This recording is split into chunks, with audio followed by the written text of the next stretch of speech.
আজ লোকসভা নির্বাচনের প্রথম পর্ব এবং শিখা চ্যাটার্জি জলপাইগুড়ি জেলার বেশ কিছু এলাকায় বিজেপি প্রার্থীদের সাথে দেখা করতে যাচ্ছিলেন। কয়েকজন প্রার্থীর সঙ্গে দেখা করার পর তিনি 33 নম্বরে গিয়ে প্রার্থীদের সঙ্গে দেখা করেন এবং তাদের খোঁজ খবর নেন। ওয়ার্ডটি লেক টাউনে পৌঁছলে পুলিশের সঙ্গে বিজেপি বিধায়ক শিখা চ্যাটার্জির সংঘর্ষ হয়। তাদের দেখা করতে দেওয়া হয়নি।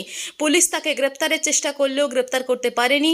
এই ধরনের ঘটনা এড়াতে পুলিশ ও কেন্দ্রীয় বাহিনী কড়াকড়ি মোতায়েন করেছে। পুরো বিষয়টি তদন্ত করছে পুলিশ। দিদি আজকে আপনাকে আটকে দিল পুলিশ আপনার গাড়ির সামনে বসে গেল, কি অবস্থা?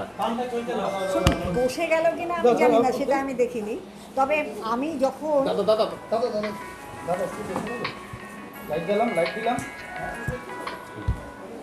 হ্যাঁ বলুন দাদা, এসিপি ফোন করলেন, আপনি বুথ থেকে কেন বাইরে বেরিয়েছেন? আপনার বুথ থেকে আপনি বাইরে বেরোতে পারেন না। তাই বললাম বুথ থেকে বাইরে বেরোতে পারি না মানে কি বলছেন আপনি? বলছে হ্যাঁ আপনি বুথ থেকে বাইরে বেরোতে পারেন না। আমি বলছি আমার বিধানসভা, আমি বুথ থেকে বাইরে বেরোতে পারি না মানে? তো বলছে না পারেন না। আমি বলছি তাহলে মেয়র কী করে ঘুরে বেড়াচ্ছে? না ওটা ছাড়ুন। আমি বলছি ওটা ছাড়ুন মানে? আমি আমার বিধানসভায় আমি ঘুরে বেড়াবো, আপনার যদি ক্ষমতা থাকে আপনি আমাকে অ্যারেস্ট করুন।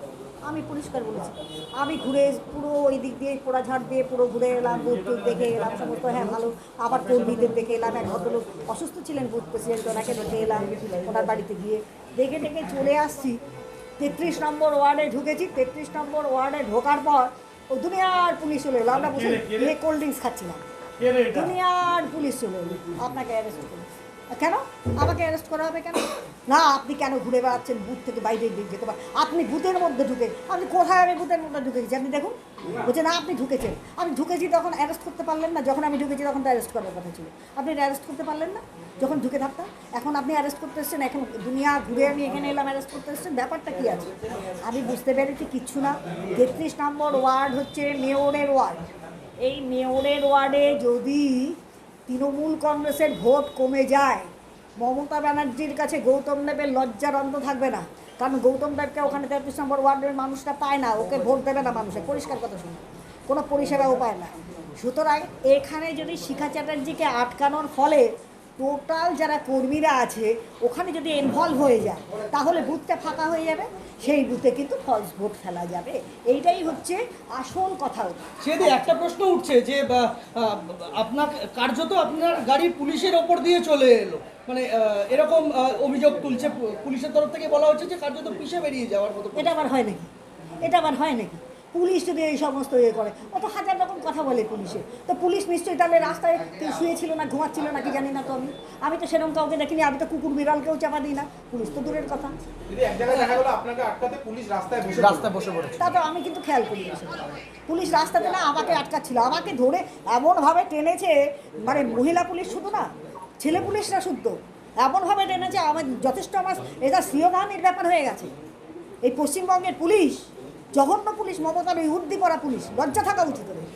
আরেকবার জিজ্ঞাসা করবো যে এরকম একটা পরিস্থিতির সূত্রপাতটা কোথায় হলো? সূত্রপাতটা কিচ্ছু না, মেয়রের ওখানে যাওয়ার সময় হলো। তার আগেই আপনি কোথায় যাচ্ছেন? আমি পোড়াঝাড়ে যাচ্ছিলাম আমার বুথগুলো দেখতে। আমার বুথ প্রেসিডেন্ট আছে, একজনের শরীরটা খুব একটা ভালো নেই, উনি বাড়িতে বসে আছেন, ওনাকে দেখতে আমি গিয়েছিলাম। বুথের খবরও নেওয়া এটা আমার কর্তব্য। আমি খবর টবর নিয়ে ওখান থেকে ফিরছি, আমাকে এসিপি ফোন করছেন, ম্যাডাম আপনি আপনার বুথ ছেড়ে বেরোতে পারবেন না, আপনি এক্ষুনি বুথে চলে যান আপনার বুথে। কেন? বলে না আপনি বেরোতে পারবেন না। আমি কেন বেরোতে পারবো না? আবার বিধানসভা এলাকায় বেরোতে না আপনি পারেন না। আমি যে আমি বেরোবো, আপনি যা করতে হবে। তারপর এই হচ্ছে সূত্রপাত, আদার্স কিচ্ছু না। হবে আপনাকে গ্রেপ্তার করে নিয়ে যাবো আমরা। কেন নিয়ে যাবে আমাকে? আমি বললাম অ্যারেস্ট ওয়ারেন্ট ছাড়া তো আপনি আমাকে গ্রেপ্তার করতে পারেন না।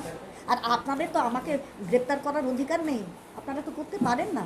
পুলিশ যদি গ্রেফতার করতে আসে আবারও কি হবে? শুধু আমি ওয়ারেন্ট চাইব, অ্যারেস্ট ওয়ারেন্টটা কোথায়? অ্যারেস্ট ওয়ারেন্ট ছাড়া তো গ্রেপ্তার হয় না। আর কী বেসিসে আমাকে গ্রেপ্তার করবে? কী বেসিসে গ্রেপ্তার করবে আপনি আমাকে বলুন? আমি কোন অন্যায়টা করেছি? আমার বিধানসভায় আমি ঘুরবো না? এটা কি মমতা ব্যানার্জির বাবার সম্পত্তি নাকি?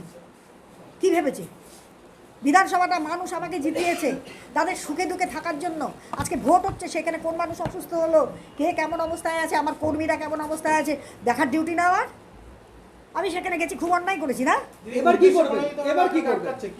হ্যাঁ 100 বার 100 বার উদ্দেশ্য প্রণোদিতভাবে আমাকে আটকে রাখাটাকে মানুষ এবার কি করবেন? কি করে যাচ্ছেন দাঙ্গা ফাঙ্গা, বিজেপিকে মারো, বিজেপিকে ধরো করছেন, পরে পুলিশ লেলিয়ে দিচ্ছেন, চিরকালই তো একই কাজ হচ্ছে। নতুন পুলিশ কথা- আপনাকে ধাওয়া করেছিল দেখলাম, হ্যাঁ, তারপর কি হলো? চলে এলাম, আমি চলে এলাম।